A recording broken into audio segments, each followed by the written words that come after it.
ഒരു വളർന്നവനൊരു ഗുണ്ടയായിരുന്നു. അതോടെ പരിപാടി നിർത്തി. പേടിച്ചു പോയി. അത് ഇടിച്ച് നശിപ്പിച്ചു കളഞ്ഞു.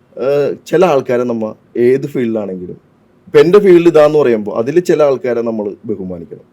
അങ്ങനെ ബഹുമാനിക്കുന്ന ഒരാളാണ് ഇന്ന് ഈ തമിഴ് ഷാജി ഇന്നും. അപ്പോൾ അതുകൊണ്ട് എനിക്ക് അന്ന് അതങ്ങനെ. പക്ഷെ എൻ്റെ ഫീൽഡ് വെച്ച് നോക്കുമ്പോൾ ഇപ്പൊ ചേട്ടൻ പത്രപ്രവർത്തകൻ, ചേട്ടൻ ബുദ്ധിമാനാണെങ്കിൽ ചേട്ടൻ എന്ത് ചിന്തിക്കും? ഈ ലോകത്തെ ഏറ്റവും വലിയ പത്രപ്രവർത്തകൻ, റിപ്പോർട്ടർ ചേട്ടനാന്ന് ചിന്തിക്കും. ചിലപ്പോൾ ഈ ചേട്ടനെക്കാട്ടും വലിയ ആൾക്കാർ ഒരുപാട് ഉണ്ടാവും.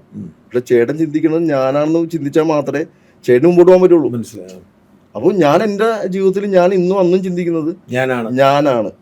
അതിപ്പോ ദാവൂദ് ഇബ്രാഹിം വന്നാൽ പോലും ഞാൻ എതിർക്കും. ആ ഒരു നിമിഷം കൊണ്ട് അവർക്ക് എന്നെ കൊല്ലാൻ പറ്റും. ഷാജി ഒന്നും പറഞ്ഞില്ല നിങ്ങൾ അങ്ങനെ എന്താ? അവരുടെ സംഭവത്തിൽ ഞാനൊരു ചെറിയ പയ്യൻ, അതുകൊണ്ട് അവര് വിട്ടു. അവർക്ക് അതിന് നേരമില്ല.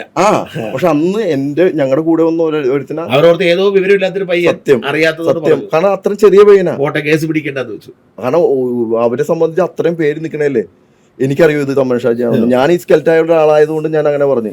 അത്രയും കൂട്ടം ആണ് ഈ നേതാവാണെന്ന് പറഞ്ഞാൽ ഞാൻ മിണ്ടോ ഇല്ല. അപ്പോൾ പക്ഷെ അന്ന് ഞങ്ങളുടെ കൂടെ ഒരാൾ വന്ന് ഇടിച്ച് നശിപ്പിച്ചു കളഞ്ഞു. അന്ന് ഹോസ്പിറ്റലിൽ അഡ്മിറ്റ് ആയി 4 ദിവസം പനി പിടിച്ചു. ചെയ്യിപ്പിക്കുള്ളൂ. തൊട്ടപ്പുറത്തിട്ട് ഇടിച്ച് 4 ദിവസം പനി പിടിച്ച് ഹോസ്പിറ്റലിൽ കിടന്നു. അതിലൊരു ഗുണം ഉണ്ടായെന്നറിയാമോ? അവൻ അന്ന് 11-12 കേസുണ്ട്. ഒരു വളർന്നവനൊരു ഗുണ്ടയായിരുന്നു. അതോടെ പരിപാടി നിർത്തി. പേടിച്ചു പോയി. അതോടെ ആ പരിപാടി നിർത്തി. കുടുംബവും പണിയും ജോലിയും പറഞ്ഞ് അങ്ങോട്ട് പോയി.